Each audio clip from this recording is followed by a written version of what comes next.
오늘은 하나님의 예정이라는 제목으로 은혜를 나누겠습니다. 흔히 사람들은 하나님의 예정, 다시 말하면 예정론을 얘기하면 장로교 교리 아니야? 이렇게 얘기합니다. 맞습니다. 장로교 교리 맞습니다. 그런데 우리가 한 가지 꼭 더 알아야 할 것은 이 하나님의 예정론은 장로교만의 교리가 아닙니다. 이는 성경에 분명하게 나타나 있는 하나님의 진리입니다. 많은 사람들이 이 예정론을 얘기하면 거부합니다. 하나님이 어떻게 어떤 사람은 구원하고 어떤 사람은 구원하지 않는 그런 예정, 작정을 하시고 선택을 하실 수가 있어. 그러니까 하나님이 어떤 사람을 구원하지 않는 것은 참 잘못된 일이지. 그래서 예정론은 우리가 믿으면 안 되는 거야. 라고 얘기하는 사람들이 많이 있습니다. 그런데 우리가 먼저 한 가지 기억하고 넘어가야 될 것은 그렇게 얘기하는 사람들은 하나님의 진리의 말씀보다는 자신들의 생각을 더 위에다 둔다라는 사실을 기억해야 합니다. 우리는 그것을 인본주의라고 해요. 사람의 생각으로 하나님의 말씀을 거부하는 것이죠. 따라서 오늘 이 말씀을 통해서 공부를 하면서 여러분이 정말 하나님의 진리의 말씀을 잘 깨달아 알게 되기를 간절히 바라고 또 주님의 이름으로 부탁드리고 또 그렇게 깨달아 알기를 주님의 이름으로 축복하고 축원합니다. 예정 그러면요, 사실은 작정이라는 말과 동일한 내용의 말입니다. 우리 지난주에 작정을 공부했죠. 그렇죠? 하나님이 큰 경륜을 이루시려고 계획을 세우셨는데 그 계획을 우리는 작정이라고 한다고 했어요. 그런데 이 작정과 예정은 때론 동의어로 사용합니다. 굳이 차이점이 있다라고 우리가 구별을 하면 작정은 모든 것에 관한 거예요. 모든 것에 관한 거. 그러니까 일반적인 거죠. 모든. 그런데 예정은 특별합니다. 왜 특별할까요?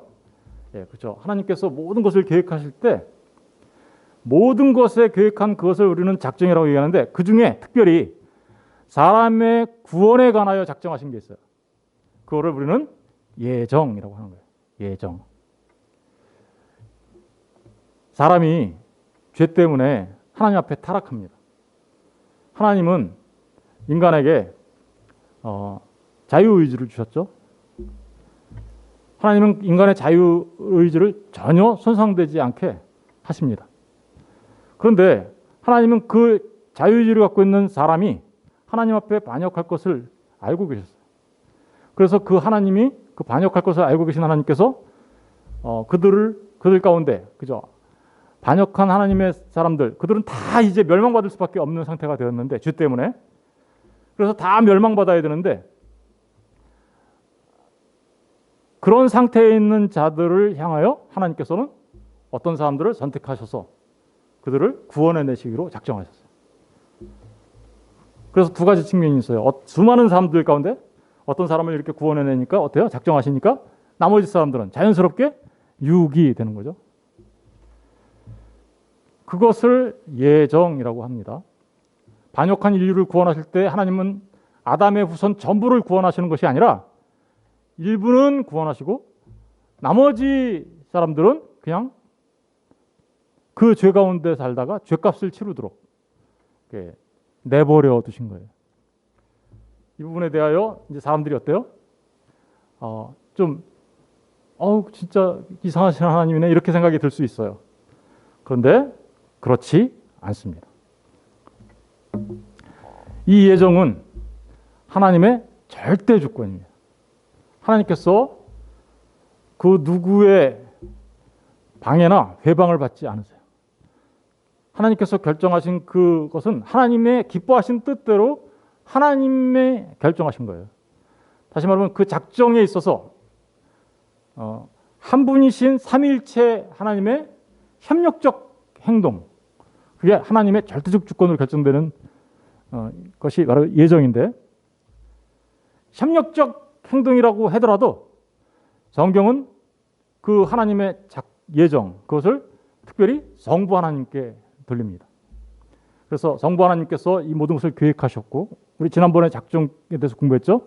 그리고 그 계획하신 하나님의 계획을 성자 하나님이 실행하시고 성취하시고, 그리고 성령 하나님께서 그것을 적용해 주셔서 우리의 구원이 이루어지게 하신다라는 것을 우리가 이미 공부를 했어요. 그래서 특별히 이 예정, 작정 가운데 예정을 우리는 성부 하나님께 돌리는 것이죠. 에베소서 1장 3절 5절을 보면 이제 확인할 수 있어요. 찬송하리로다 하나님 곧 우리 주 예수 그리스도의 아버지께서 그리스도 안에서 하나님 하늘에 속한 모든 신령한 복을 우리에게 주시되, 어떻게 주셨나 보세요. 신령한 복을 곧 창세전에 그리스도 안에서 우리를 택하사, 그리스도 안에서 우리를 어떻게 해요? 창세전에 택했다 이렇게 하죠. 창세전에 이미 아무것도 존재하지 않았어요. 우주 만물이 창조되기 전에 이미 하나님이 그리스도 예수 안에서 우리를 택했다라고 얘기하고 있어요. 우리로 사랑 안에서 그 앞에 거룩하고 흠이 없게 하시려고 그 기쁘신 뜻대로 우리를 뭐였죠? 예정하셨다. 예수 그리스도로 말미암아 자기의 아들들이 되게 하셨으니. 그러니까 이 말씀의 내용을 잘 살펴보시면 때는 언제 하신 거예요? 창세전에, 영원에서 하신 거예요. 누구를 택했어요? 우리를 택했어요. 누구 안에서 택했대요? 그리스도 예수 안에서. 그렇게 택하신 목적이 뭐예요? 하나님 앞에서 거룩하고 흠이 없는 자들 되게 하시고, 그 일을 통하여 마침내 뭐가 되게 하는 거예요? 하나님의 아들들 되게 하는데 그 목적이 있어요. 그러니까 하나님께서 예수 그리스도 안에서 우리를 택하신 거구나. 창세전에. 이 말씀이 누가 하셨대요? 하나님, 곧 우리 주 예수 그리스도의 아버지께서, 성부께서 하셨다고 얘기하고 있죠. 바로 그 얘기를 하고 있는 겁니다. 베드로전서 1장 2절에도 곧 하나님 아버지의 미리 하심을 따라, 아버지가 미리 하셨어요. 이 미리 하심에 대해서는 다시 나오니까 설명을 그때 드릴게요. 아버지께서 미리 아셔서 성령이 거룩하게 하심으로, 성령이 역사하세요. 그런데 그 성령이 역사할 때 어떤 역사냐면 순종함과 예수 그리스도의 피뿌림을 얻게 하기 위한 역사예요. 그러니까 예수님께서 십자가의 사역을 이루시죠. 그죠? 그래서 십자가에서 피 흘리셨어요. 그런데 그것을 우리에게 적용시켜주기 위하여 성령이 역사하세요. 그래서 예수 그리스도의 피뿌림을 받으면 어떻게 된다는 거예요? 우리가 죄사함을 받게 되고, 그렇게 되면 그들을 우리는 뭐라고 하냐? 택하심을 받은 자라고 얘기하는 거예요. 택하심을 받은 자, 선택된 자. 근데 그 계획이 언제 이루어졌다고요? 창세전에. 이 예정에는 대상이 있어요. 예정의 대상은 그리스도가 우리가 선택되고 안 되고 이런 차원에서 예정이 됐다는 얘기가 아니라, 우리의 하나님께서 수많은 사람 가운데 구원받은 하나님의 백성을 택하실 때 그리스도를 준비하셔서 그리스도 안에서 구원받게 하셨다라는 측면에서의 예정이에요. 무슨 얘기인지 아시겠죠? 그래서 그리스도도 예정의 대상인데, 그래서 그리스도가 창세전에 준비된 거죠. 그래서 주님이 이 땅에 오시기로 작정하신 거죠. 그래서 그리스도 안에서 구원받는 그 내용을 얘기하는 거예요. 두 번째는 선하고 악한 천사들도 예정의 대상이에요. 선한 천사들과 악한 천사들이 있는데, 그 모든 선한 천사들과 악한 천사들을 통치하실 분이 누구라는 거예요? 예수 그리스도가 머리가 되실 거예요. 그런데 오늘 이제 얘기하려고 하는, 진짜 우리가 생각해 보려고 하는 그 예정의 대상은 모든 선하고 악한 사람들, 그죠? 우리 모두는 다 죄 가운데 죽어야 되는데, 그 가운데서 어떤 사람들은 하나님 앞에 선택을 받아 하나님 앞에 선한 사람으로 서게 되는데, 그 중보자가 되시는 분이 있어요. 그죠? 그분이 누구예요? 그리스도. 그런데 그 그리스도 예수 안에서, 그러니까 사람들이 선택을 받게 된다. 그런 측면에서 예정의 대상은 그리스도, 선하고 악한 천사들, 그리고 모든 선하고 악한 사람들이라고 말할 수 있는데, 특별히 오늘 생각해 보려고 하는 예정은 우리의 구원과 직접 관련되어 있는 내용에 대하여 살펴보려고 하는 것입니다. 그러니까 예정에는 이제 두 부분이 있겠죠. 두 부분이 있어요.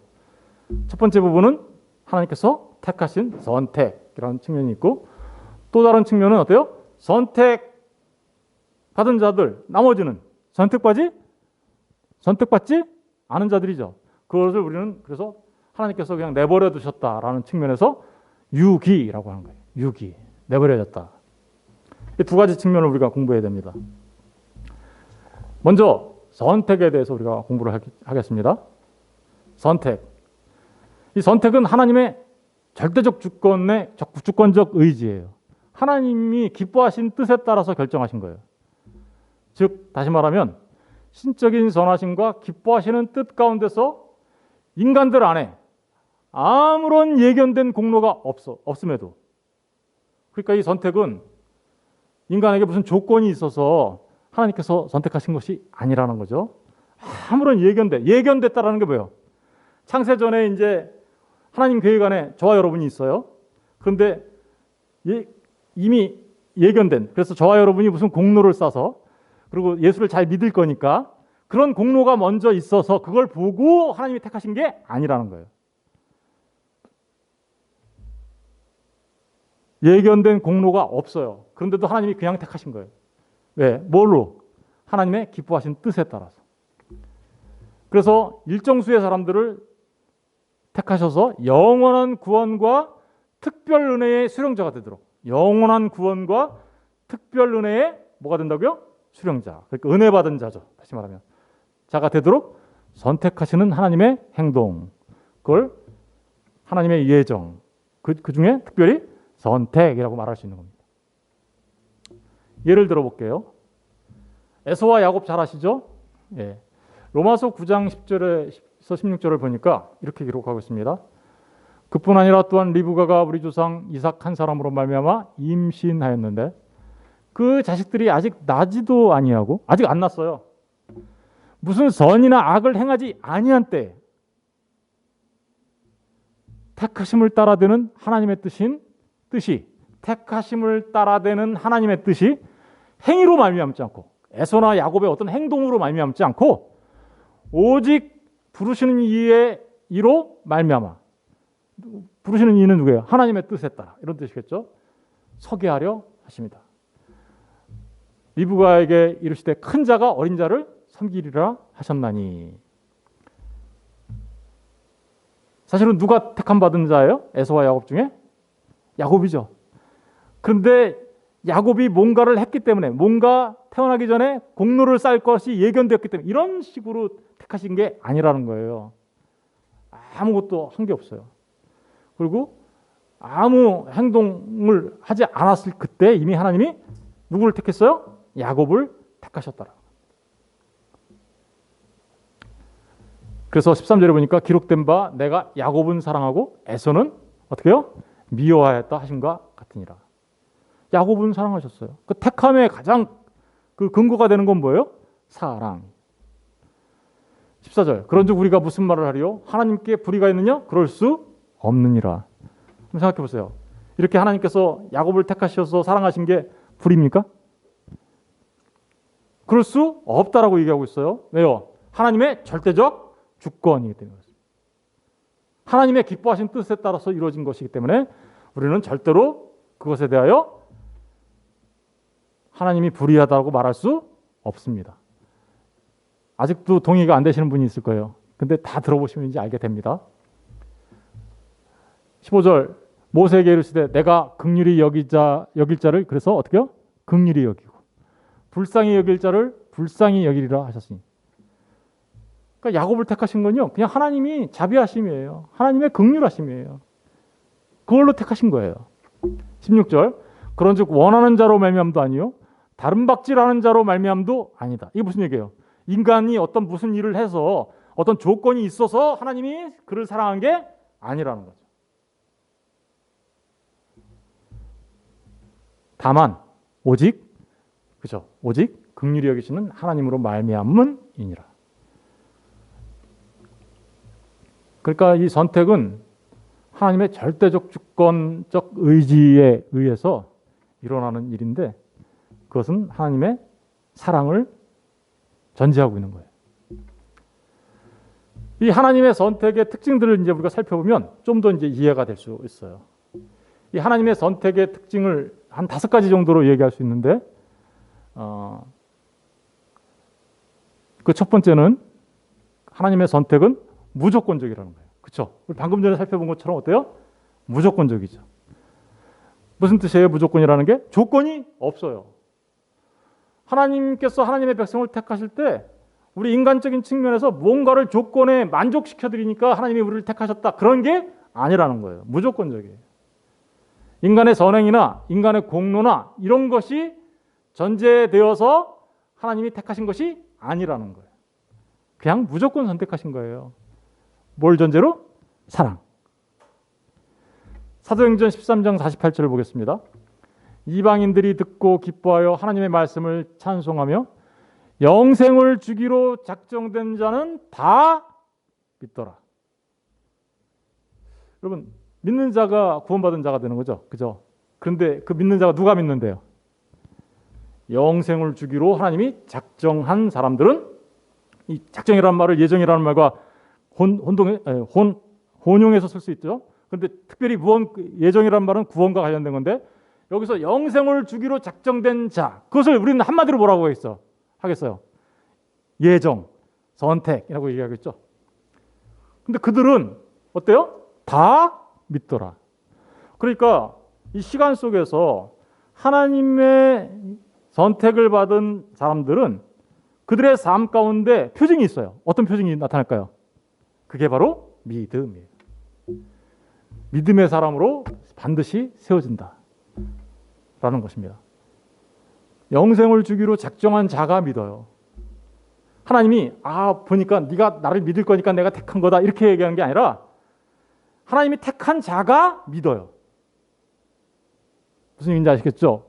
근데 사람들은 이렇게 말하고 싶어 해요.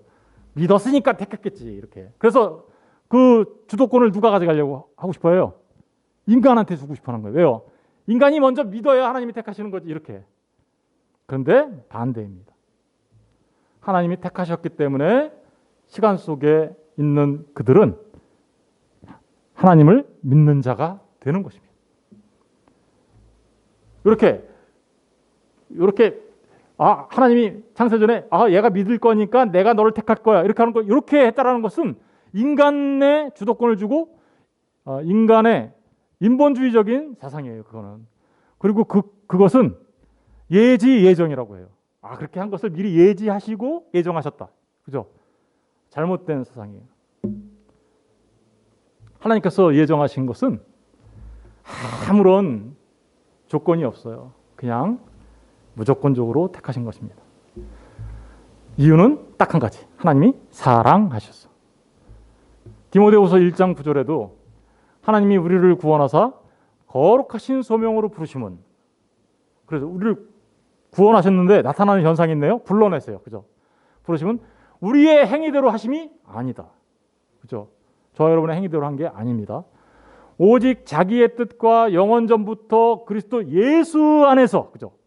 예수 안에서 우리에게 주신 은혜대로 하십니다. 그러니까요, 처음부터 끝까지 하나님의 은혜로 하나님의 택하심을 받은 자들이 믿음을 갖게 되고, 그 믿음을 갖게 된 자들을 그 믿음을 갖게 하기 위하여 하나님이 불러내시고 그 일을 통하여 구원 얻게 하는 것이죠. 이게 바로 하나님의 예정, 선택을 말하는 겁니다. 무조건적입니다. 두 번째, 하나님의 선택은 불가항력적입니다. 불가항력적. 이 말이 좀 어려운데 불가능해요. 불가능해. 뭐가? 하나님 앞에 대항하는 게 불가능해요. 대항력. 불가능합니다. 대항하는 게. 무슨 얘기냐면 하나님이 선택한 하나님의 백성들은 반드시 하나님의 그 부르심에 따라 하나님을 믿게 된다는 거예요. 인간의 반대는 효과가 없어요. 그런데 인간의 반대가 효과가 없다? 그런다고 사람들이 이렇게 오해해요. 그러면 인간의 자유의지와 행위를 하나님이 그냥 막 강제로 막 억누르시는 거야? 그거는 아닙니다. 무슨 얘기인지 아시겠죠? 그러면 어떻게 해서 믿게 되는 거야? 예, 그 뒤에 나오죠. 인간의 영혼을 감화하거나 감동하셔서 그 인간의 영혼을 사람이 그것을 의도하도록, 다시 말하면 하나님을 믿도록 하신다라는 의미입니다. 무슨 얘기예요, 이거는? 누가 하실까요, 이런 일을? 성령 하나님이 하시는 거죠. 성령 하나님이 찾아오셔서 그들의 마음을 변화시켜 주시는 거죠. 그래서 돌같이 딱딱한 그들의 마음을 뭐처럼 바꿔요?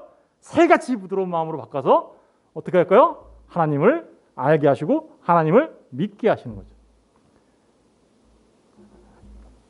이게 바로 하나님께서 하시는 일인데, 그러니까 이 일은 하나님이 반드시 하시겠죠. 반드시 이루어지는 것이죠. 그래서 하나님의 뜻이 세워지는 것이죠. 빌립보서 2장 13절이 이런 말들을 잘 설명하고 있는데, 너희 안에서 행하시는 이는 하나님이시니 자기의 기쁘신 뜻을 위하여 우리에게 뭘 둬요? 소원을 두고 행하게 하시나니. 우리 마음속에요, 소원을 두세요. 하나님 영혼을 사모하게 만드시고요, 그 하나님을 사모하게 만드시고요, 진리를 사모하게 만드시고요, 그래서 예수 그리스도를 깊이 알아가는 마음을 주세요. 그래가지고 그들은 진리를 알게 하시고 탐구하게 하시고 또 결국 우리 주 예수 그리스도를 영접하게 만드시는 거예요. 누구의 역사로? 성령님의 역사로. 성령님이 역사하시면 결국 누구를 믿게 되나요? 이 땅에 우리를 구원하러 오신 예수 그리스도를 믿게 하는 거예요. 불가항력적입니다. 실패가 있을까요? 없을까요? 하나님이 하시는 일인데 없어요. 그러니까 구원받을 자는 반드시 구원을 받게 되는 것이죠. 그런데 이러한 하나님의 선택은 영원합니다. 영원한 선택이에요. 에베소서 오늘 본문의 말씀 가운데도 곧 창세전에, 창세전이라는 얘기는 언제 하셨다라는 거예요? 이 작정을. 예, 영원에서 하셨다는 얘기예요. 그 영원에서 하신 하나님의 작정이 시간 속에 적용이 된다 하더라도, 시간이 끝난다 하더라도 그 하나님의 영원한 작정은 시간의 끝남과 동시에 같이 끝나는 것이 아닙니다. 하나님의 이 작정은 영원한 작정이기 때문에 그 선택받은 자들에게 나타나는 그 하나님의 은혜는 영원한 은혜가 되는 것이죠. 영원한 거예요. 변할 수 없어요. 불변해요.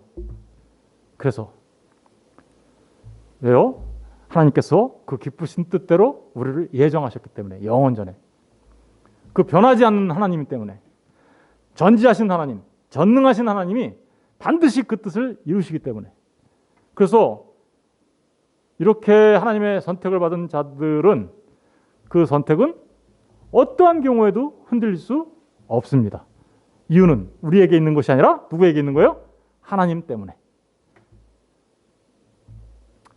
로마서 8장 29절 30절에 보니까 하나님이 미리 하신 자들을 또한 그 아들의 형상을 본받게 하기 위하여, 여기 미리 하신 자들이라고 나오죠. 이 미리 하신 자들을 예지 예정이라고 얘기하면 안 돼요. 그러니까 예지 예정, 말이 어렵지만 이해가 되셨죠? 인간의 어떤 조건 때문에 하나님이 정하신 게 아니란 말입니다. 앞으로 미래에 네가 나를 믿을 거니까 내가 너를 택했어, 이런 게 아니란 말이에요. 하나님이 택하셨기 때문에 믿는 거예요. 거기서 저와 여러분이 지금 왜 믿었는지 아세요? 하나님께서 우리에게 택하셔서 은혜를 주셨기 때문에 그런 거예요. 하나님이 미리 하신 자들, 그러니까 미리 하셨다는 것은 우리의 존재를 아셨다라는 말이에요. 저와 여러분이 앞으로 하나님께서 창세전에 계획하실 때, 저와 여러분이 존재할 것을 하나님이 아시고 얘는 내가 택해야지 하셨다라는 거지, 네가 앞으로 나를 믿을 거니까 내가 너를 택할 거야, 이런 말이 아니라는 거예요. 반대죠. 하나님이 택했기 때문에 오히려 어떻게 해요? 믿게 된 것이죠. 또한 그 아들의 형상을 본받게 하고요, 미리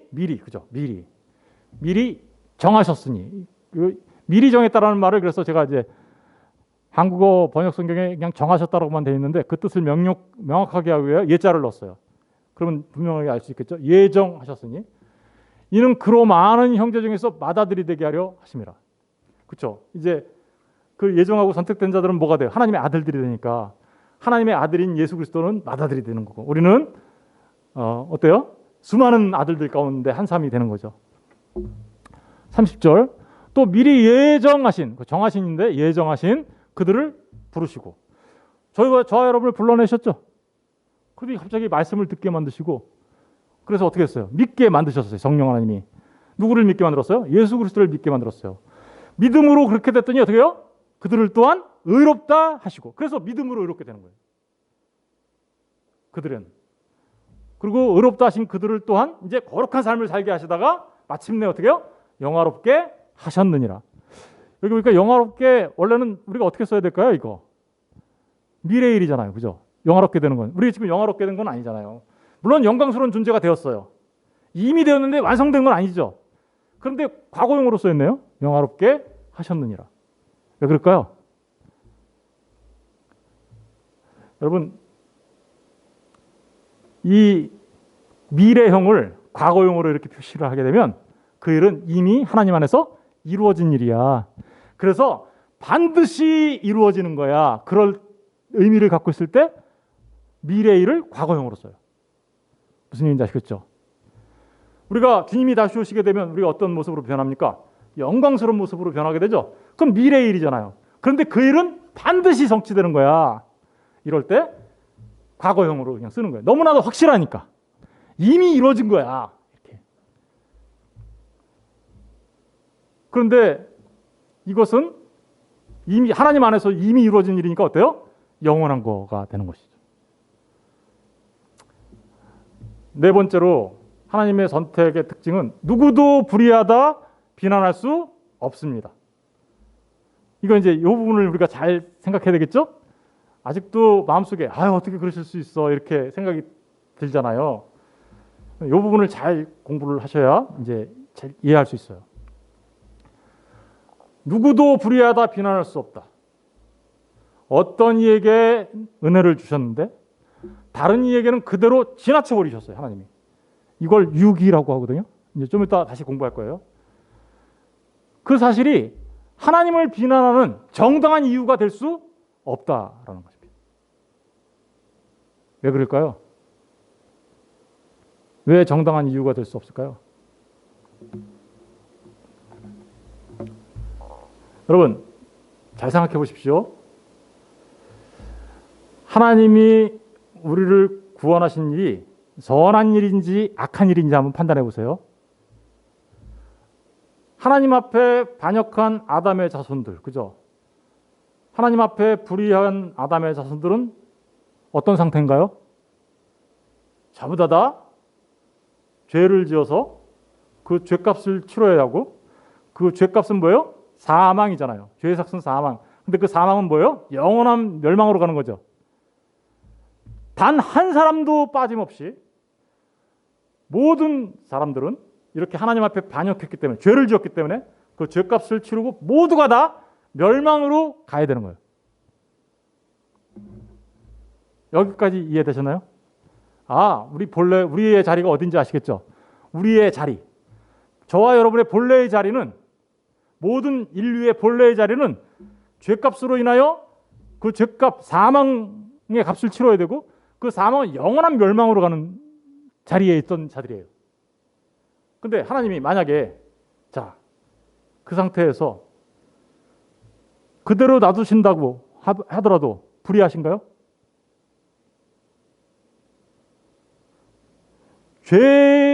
죄인에게 죄값을 치르게 한 게 불의한가요? 공의한가요? 불의한 거예요? 살인자에게 살인의 죄값을 치르게 하는 게 불의한 거예요? 공의한 거예요? 공의한 거예요. 오히려 죄를 지은 자를 죄값을 치르지 않게 하고 그냥 괜찮아 라고 말하는 게 어떤 거예요? 불의한 거죠. 원래 그러니까 우리 모든 사람들은 다 멸망받도록 놔둬도 하나님은 공의의 하나님이세요. 공의로우신 거예요, 그거. 그런데 하나님이 다 멸망받아 죽을 그들을 불쌍히 여기셨어요. 정말 불쌍하구나 얘네들. 그래가지고 딱 한 사람을 구원해냈어요. 딱 악한 사람을 구원해내기 위하여 자기 아들을 예수 그리스도를 이 땅에 보내셔서 이 사람의 죄값을 대신 치러주시고 이 사람을 살려냈어요. 그 죄값은 하나님 아들이 직접 받으셨어요. 그리고 이들을 살려줬어요. 어때요? 불의한가요? 공의로운가요? 공의롭죠? 왜요? 죄값을 치렀으니까. 죄값을 치르고 나서 이 사람을 살렸으니까. 공의로운 거죠. 선한가요? 악한가요? 선한 일이시죠. 그죠? 한 사람을 살려내도 선한 일이에요. 그렇죠? 그런데 하나님이 저와 여러분 중에 한 사람을 택했다 하더라도 하나님은 그 한 사람을 불쌍히 여기서 구원하시기 위하여 누구를 보내요? 자신의 아들을 이 땅에 보내시는 거예요.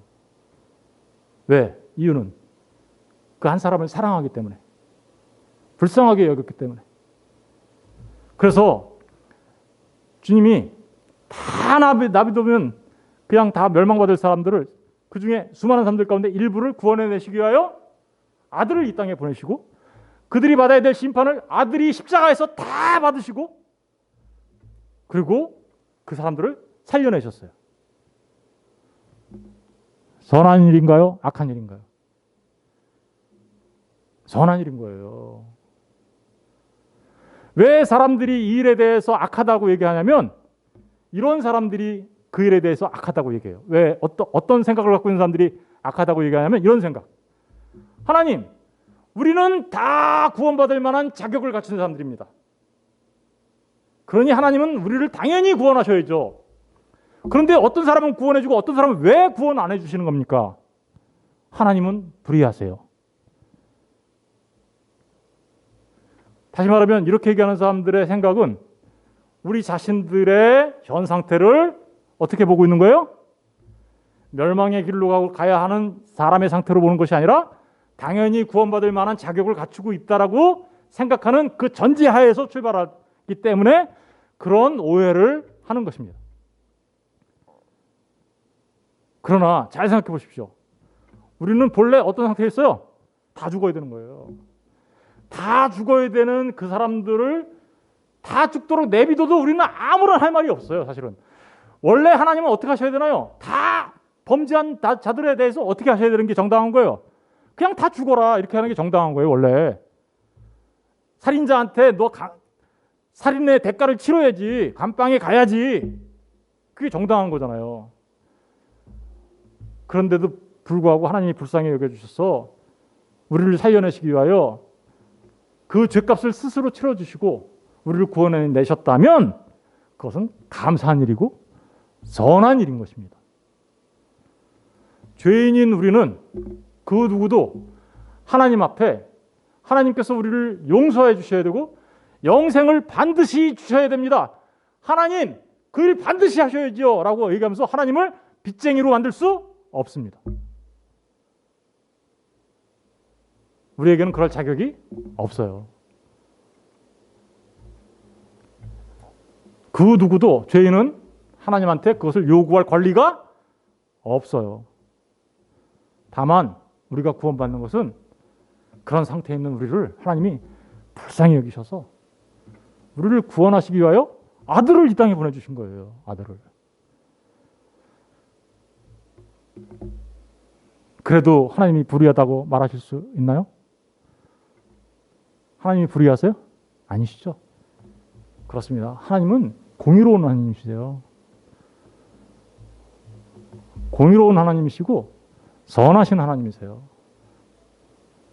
로마서 9장 14절 15절이 그래서 이런 말들을 잘 우리에게 설명해 주고 있어요. 그런즉 우리가 무슨 말을 하리요? 하나님께 불의가 있느냐? 그럴 수 없느니라. 모세에게 이르되 내가 긍휼히 여길 자를 긍휼히 여기고 불쌍히 여길 자를 불쌍히 여기리라 하셨으니 혹 내가 내게 말하기를 그러면 하나님이 어찌하여 허물하시느냐? 누가 그 뜻을 대적하느냐 하리니 내가 이 사람아 내가 누구이기에 감히 하나님께 반문하느냐? 지음을 받은 물건이 그죠? 우리 지음 받은 물건 하나님은 어때요? 창조주시고 우리는 어때요? 피조물이에요. 그런데 지음을 받은 물건인 우리가 우리 나를 만든 분한테 어찌 나를 이같이 만들었느냐고 말할 수 있겠느냐? 그럴 수 없느니라. 이 질문의 대답은 바로 그거죠. 그럴 수 없습니다. 만드신 분의 절대적 주권이죠. 그래서 비유를 설명하고 있어요. 사도 바울은 이거를 말하기 위하여 어떤 비유를 하냐면 토기장이 비유를 하고 있어요. 토기장이가 진흙 한 덩이로 하나는 귀 쓸 그릇을 하나는 천이 쓸 그릇을 만들 권한이 없느냐? 있어요, 없어요? 토기장이가 그릇 만들어요. 그런데 어떤 건 귀하게 내가 써야지 이렇게 만들었고 이거는 그냥 쓰다가 버려야지 이렇게 만들었어요. 그러면 질그릇이 쓰다가 버림 나가는 질그릇이 주인한테 왜 나를 이렇게 만들어서 쓰다가 버립니까? 라고 말할 수 있어요? 주인 마음인 거예요. 사실은. 바로 그런 비유를 지금 하면서 하나님의 절대 주권을 설명하고 있어요. 보세요. 만일 하나님이 그의 진노를 보시고 그의 능력을 알게 하고자 하사 멸하기로 준비된 진노의 그릇. 어떤 사람은 멸하기로 준비된 그릇이래요.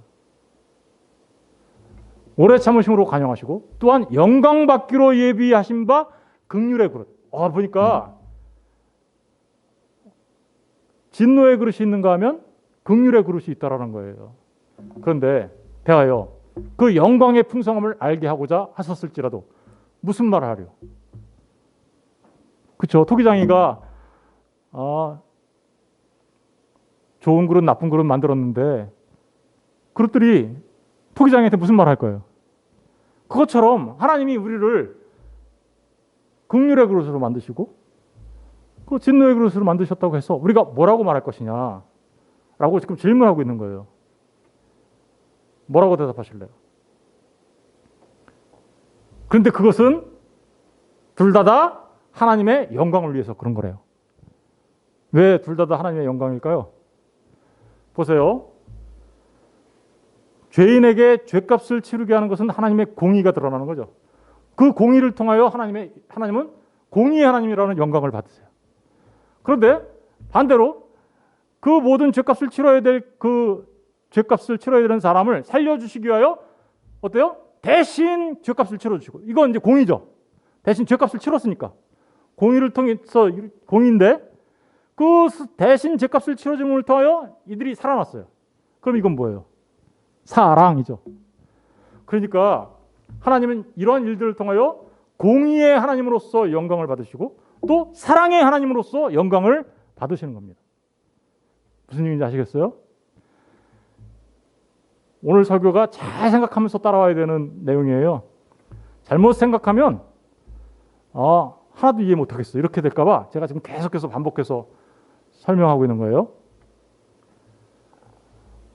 구원받은 하나님의 백성들한테도 하나님이 공의의 하나님이셨어요. 근데 그 공의의 심판을 누구한테 퍼부으신 거예요? 십자가에 달리신 우리 주 예수 그리스도한테 퍼부으신 거예요. 죄값을. 그리고 그 죄값을 퍼부으시고 예수님의 의를 우리에게 주셔서 그래서 우리 죄사함을 받게 하고 그래서 하나님 앞에 사한 자가 되게 한 거죠. 요걸 구원이라고 하는 거예요. 그러니까 구원받은 사람들한테는 하나님의 영광이 두 가지로 나타나죠. 하나는 예수 그리스도 안에서 하나님의 공의가 만족되어지고 또 하나는 뭐예요? 하나님의 사랑이 드러나게 된 거죠. 십자가가 그래서 하나님의 영광이에요. 십자가가 생각해 보세요. 십자가는 뭐예요? 로마법에 따르면 로마법을 어기고 나무에 달려서 범죄인처럼 취급받아 죽은 거예요. 유대인의 법에 따르면 나무에 달려 죽은 자는 저주를 받아서 죽은 거예요. 십자가는요. 유대인의 눈으로 보면 저주를 받은 거고 이방인들의 눈으로 보면 그냥 범죄자 중에 하나로 헤아려서 죽은 것처럼 보여요. 그런데요. 그 십자가가 바로 하나님의 진노, 공의가 세워진 십자가고 또 그 십자가가 우리를 구원한 하나님의 사랑이었단 말입니다. 그래서 하나님의 영광이 드러나게 된 거예요. 하나님의 성품, 속성, 우리 공부했죠? 그게 다 드러나잖아요.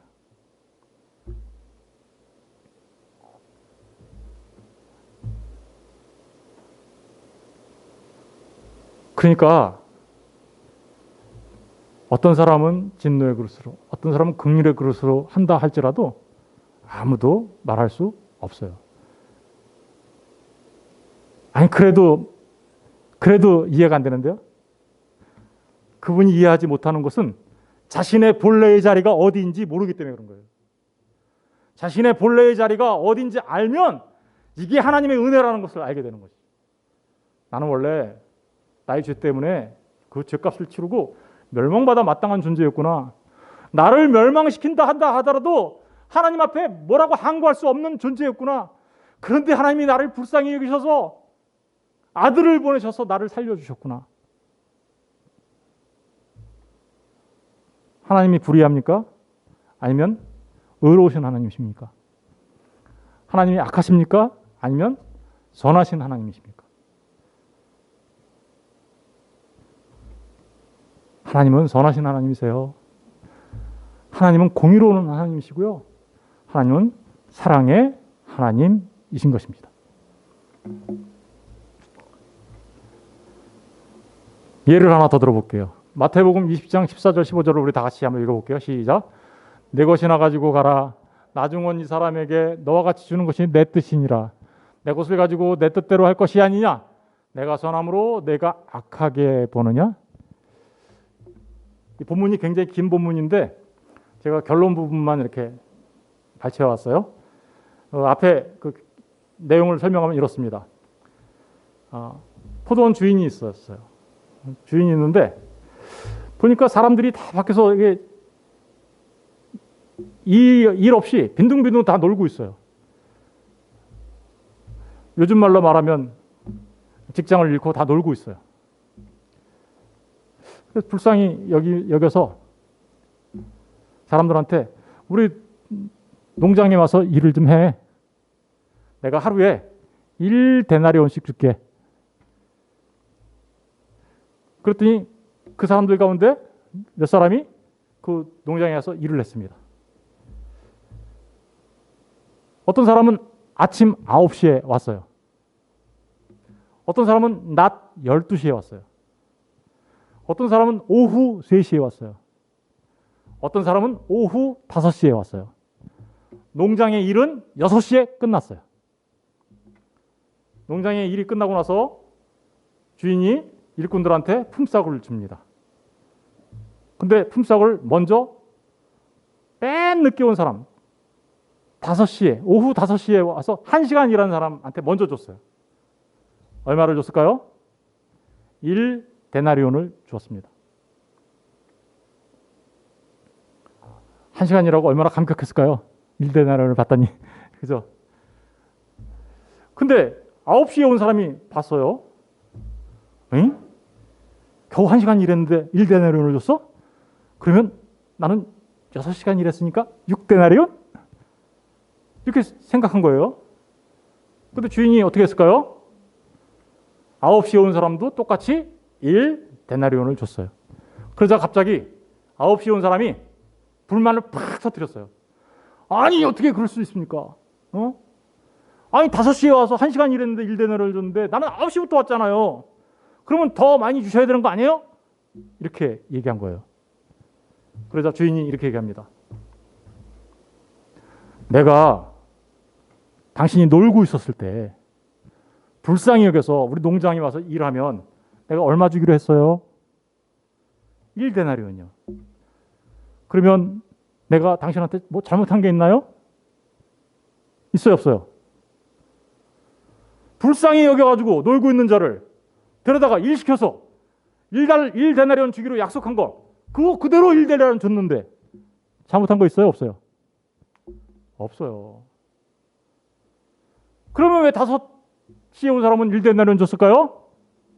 그거는 내가 그를 불쌍히 여겨서 준 거야.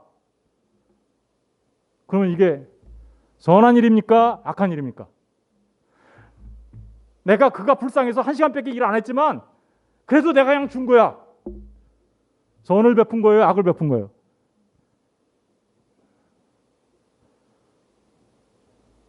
우리가 다 그렇다니까요.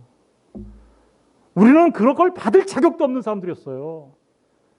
우리는 다 멸망받아 마땅한 자들이었단 말입니다.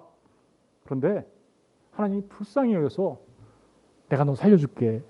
그냥 살리면 내가 불의한 하나님이 되니까 네가 받아야 될 심판을 내 아들한테 다 받게 하고 내가 널 살려줄게. 사랑입니까? 사랑 아닙니까? 사랑인 것입니다. 여전히 하나님이 불의하다고 여겨지십니까?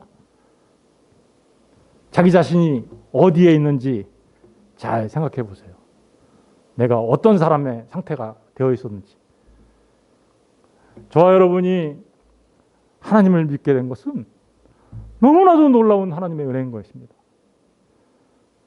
너무나도 놀라운 축복을 받은 자들이라는 사실을 기억하셔야 하는 것입니다. 그것은 하나님의 사랑이고 하나님의 자비고 하나님의 긍휼 때문이었던 것입니다.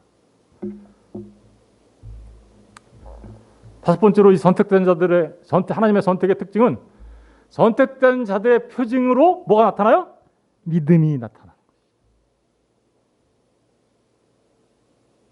저와 여러분이 왜 믿게 됐냐고요? 저와 여러분의 믿음이 진짜 하나님을 믿는 믿음이라면 그것은 하나님의 은혜 때문이에요. 로마서 1장 17절에 보니까 복음에는 하나님의 의가 나타나서 하나님의 의가 나타난 거예요. 우리의 의로 되는 게 아니에요. 믿음으로 믿음에 이르게 하는, 믿음으로 믿음에 이르게 하는, 처음부터 끝까지 from first to last예요. to last. 처음부터 끝까지 믿음으로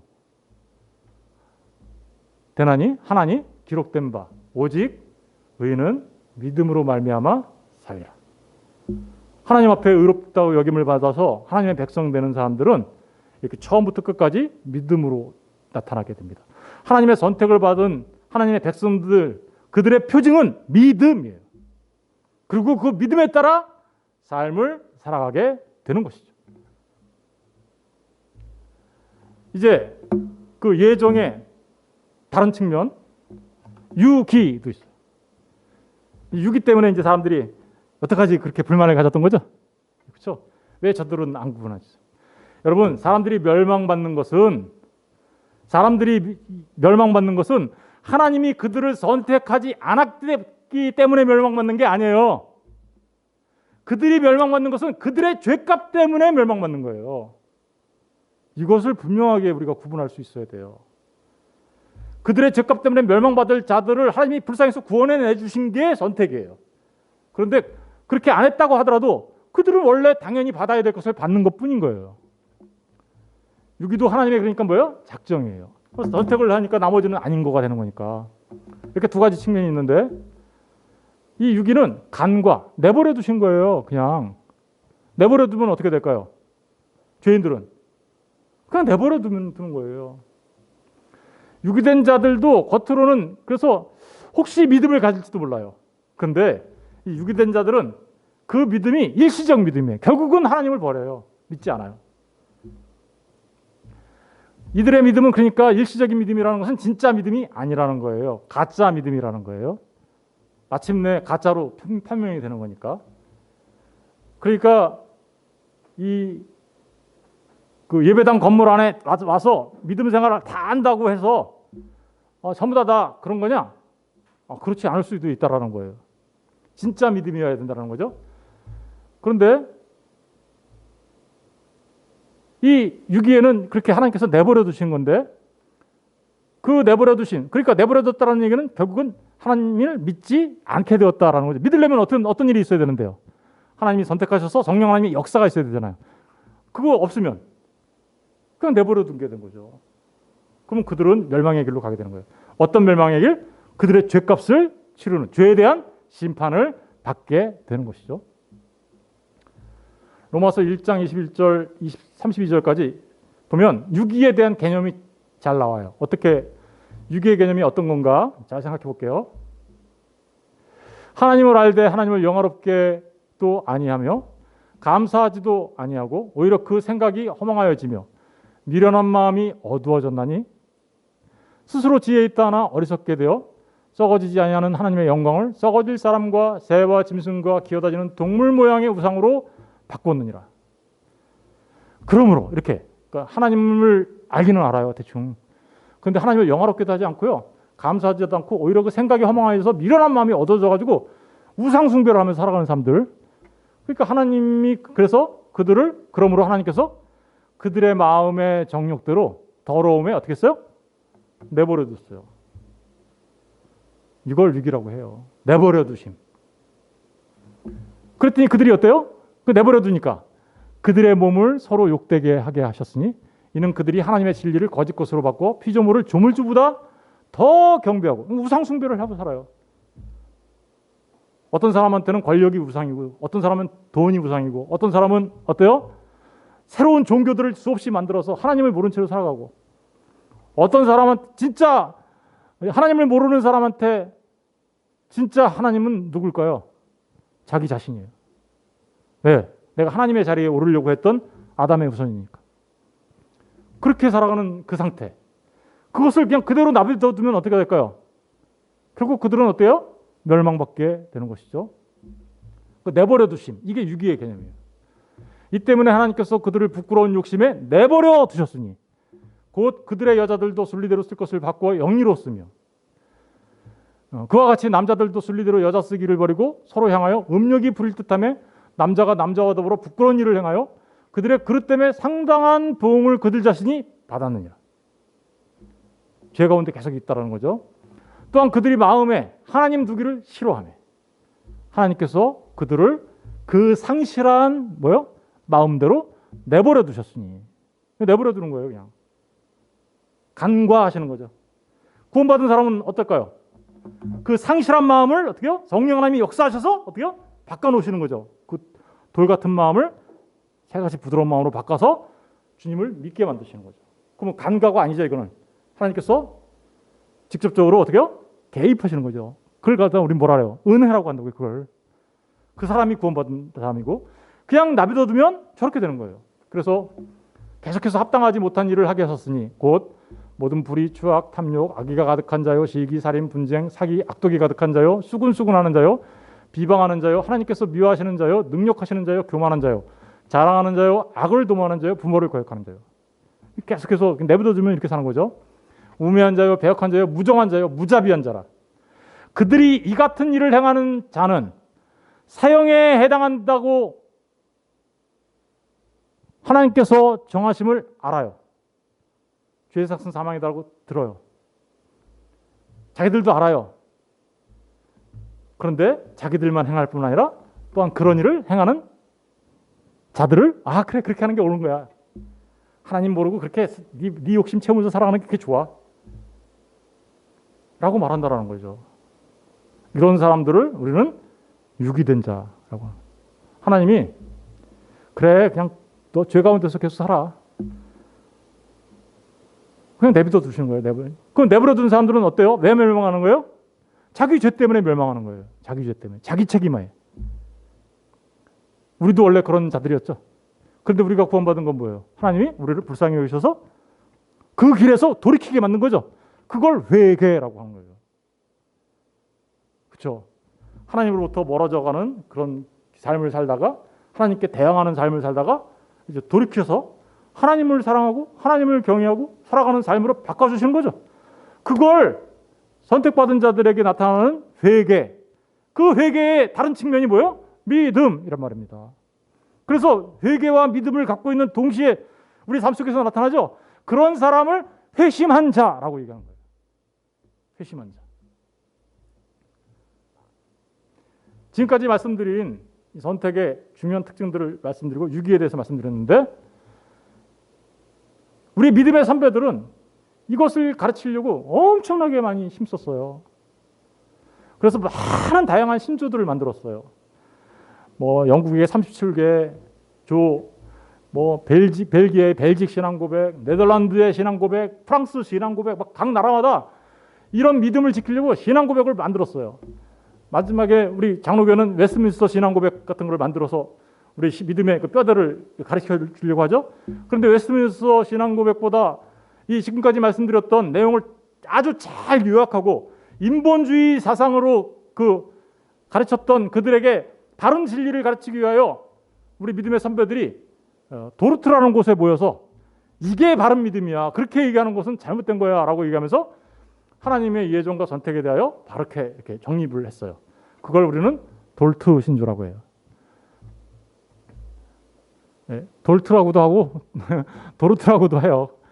근데 그 네덜란드에서 이걸 1600년 17세기에 한 건데 네덜란드의 국화가 뭐죠? 네, 튤립이에요. 그 튤립에 맞춰서 우리가 믿는 믿음의 내용을 정리한 거예요. 그 믿음의 내용을 튤립에 맞춰서 정리한 것을 5가지로 정리했어요. 첫 번째, 우리 인간은 전적으로 타락한 상태다. 전적으로 타락한 상태는 스스로 어떻게 해요?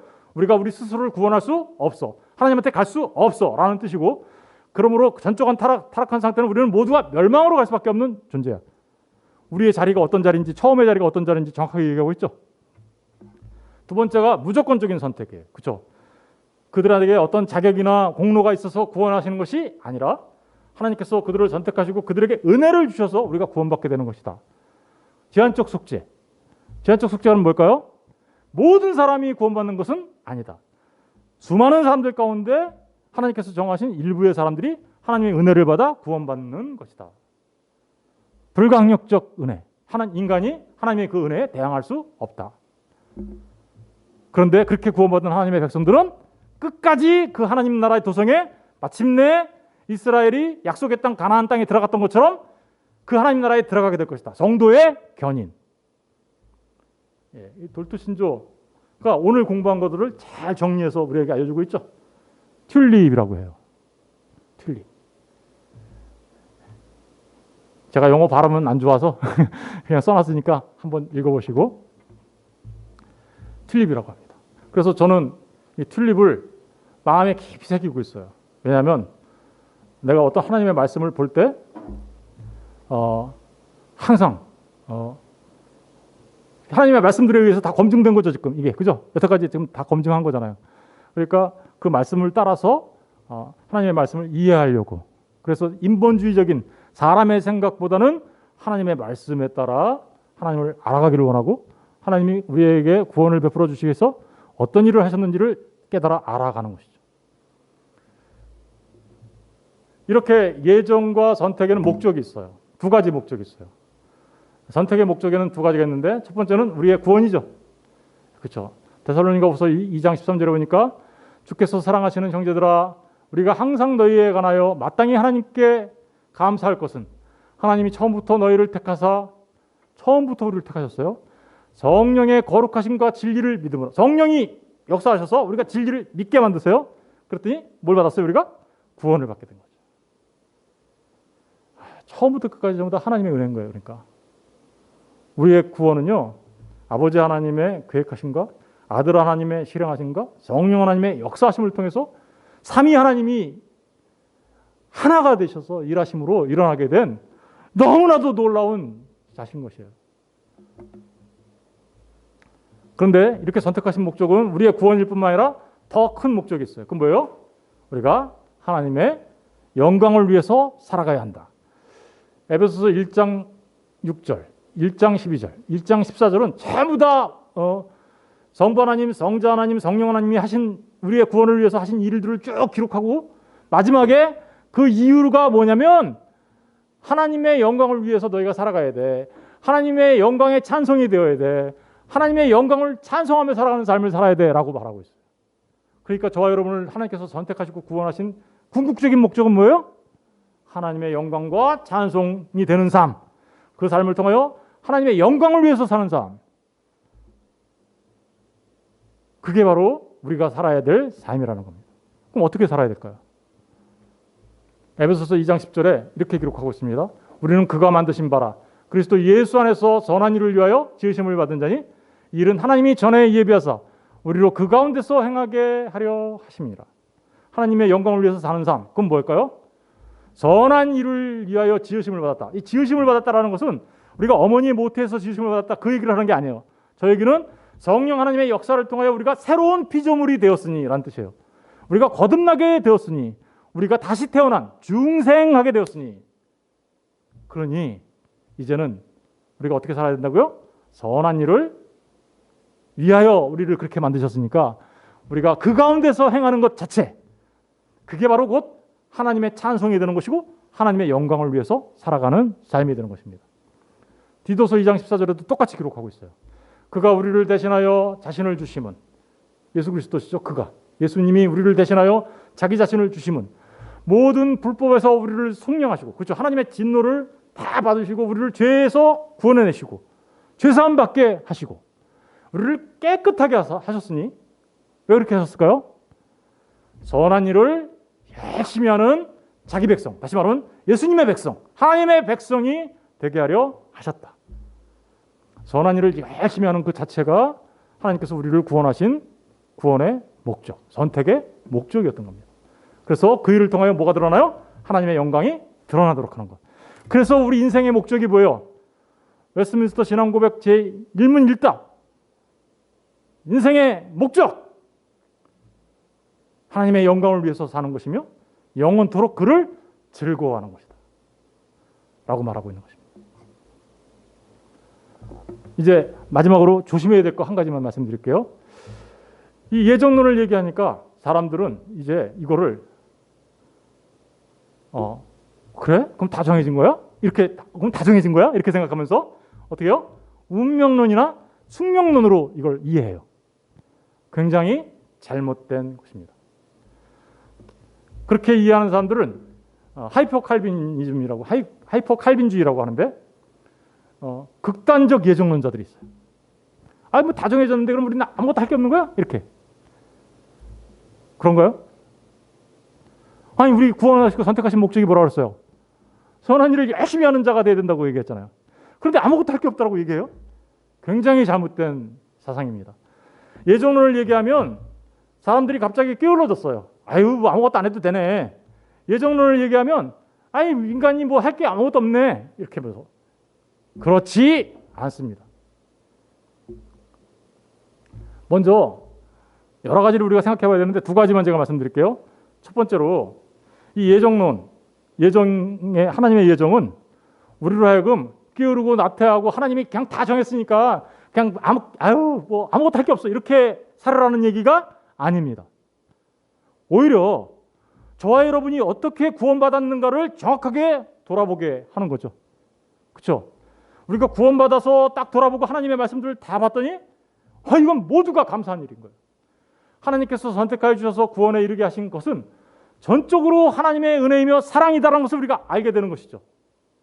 그러니까 어떻게 살아라는 거예요? 이제 정말 감사하며 하나님의 영광을 위해서 살아라는 의미가 여기 담겨 있는 거지. 그냥 하나님이 다 정해놨으니까 숙명이야, 운명이야, 뭐 될 대로 되겠지라고 하면서 그렇게 살아라는 의미가 절대로 아니라는 것입니다. 이것은 우리의 미래를 향하여 적용하라는 말이 아니라 우리의 과거를 돌아보며 미래를 준비하며 살아가는 우리의 삶이 되어야 된다는 것을 말하고 있는 거예요. 오해하시면 안 돼요. 특별히 한 가지 더 알아야 될 것은 누가 예정되었을까요? 하나님이 누구를 예정하신 거 아시나요? 한 가지 더 물어볼게요. 몇 명 예정됐을까요? 몇 명? 아세요? 우리는요, 아무도 몰라요, 그거. 누구만 아실까요? 하나님만 아세요. 하나님만. 그런데 마치 자기가 누구는 예정됐고 예정 안 됐고 몇 명 예정됐는지 아는 것처럼, 그렇죠? 행동을 한다면 자기가 하나님 자리에 올라간 거예요. 더더구나 하나님께서는요, 하나님의 그 선택, 예정을 실행하는 데 있어서 그 방편조차도 예정하셨어요. 선택하셨어요. 방편도. 어떤 방편? 그렇죠. 우리의 구원의 방편, 우리가 구원받게 하는 수단, 그것은 곧 하나님이 정하신 방법인데 어떤 방법? 전도예요. 예수를 믿는 사람들이 계속해서 복음을 전하고 전도함을 통하여 구원하시겠다라는 것조차도 하나님이 정하셨어요. 그러면 우리의 삶은 어때야 될까요? 당연히 하나님께서 우리에게 맡겨주신 그런 사명들을 열심히 감당하는 선한 일을 많이 하는 하나님의 백성으로서 이 땅에서 살아가야 하는 것이죠. 그런데 아까 운명론자나 숙명론자나 극단적인 칼빈주의자들처럼 뭐 어떻게 해서든 구원받을 사람은 구원받고 망할 자는 망하겠지, 그렇게 이해하라는 것이 아니라는 말입니다. 여러분, 하나님은 저와 여러분을 사용하셔서 저와 여러분의 입술을 통해서 저와 여러분의 삶을 통하여 그 복음이 전파되기를 원하시고 그 일을 통하여 하나님께서 선택하신 하나님의 백성들이 하나님 앞에 나와 부름을 받고 하나님 앞에 나와 예수 그리스도를 믿고 구원받게 되는 것을 기뻐하셨어요. 저와 여러분이 그 일에 사용되어지기를 원하시는 겁니다. 만약에 저와 여러분이 그 일을 하지 않잖아요? 그러면 하나님은 누군가를 또 사용하셔서 그 일을 반드시 이루실 거예요. 단, 그 일을 하지 않는 저와 여러분은 그렇게 되면 하나님의 일꾼으로서 누려야 할 귀한 축복을 모두 다 놓치게 되는 것입니다. 하나님은요, 우리에게 이야기합니다. 가라! 가서 모든 민족으로 그저 제자를 삼고 아버지와 아들과 성령의 이름으로 세례를 주고 내가 너에게 분부한 모든 것을 가르쳐 지키게 해라 라고 말합니다. 그래서 크리스찬들은 산속으로 들어가지 않습니다. 산속에 들어가서 혼자 살지 않습니다. 우리는 세상을 향해서 나아갑니다. 하나님의 그 은혜를, 놀라운 은혜를 받은 자로서 그 은혜를 입술을 열어 우리의 삶으로 증거하게 되는 것이죠. 그 일을 통하여 선한 일을 많이 하게 되면 그게 곧 하나님의 영광을 위하여 사는 삶이 되는 것입니다. 저와 여러분에게 이런 놀라운 축복이 있게 되기를 주님의 이름으로 축원드립니다.